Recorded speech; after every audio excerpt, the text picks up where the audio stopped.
Magdasal tayo sa ngalaman sa Diyos Espiritu Santo. Amen. Maraming salamat o Diyos sa grasya na tanggap namin sa araw na ito. Amen. Kaya tayo guys, ang ulam namin tipo skinless.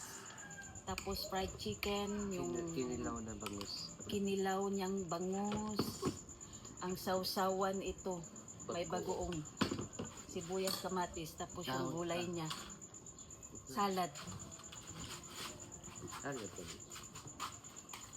Tomato totaps. Ito yung slow ko, lipot-lipot.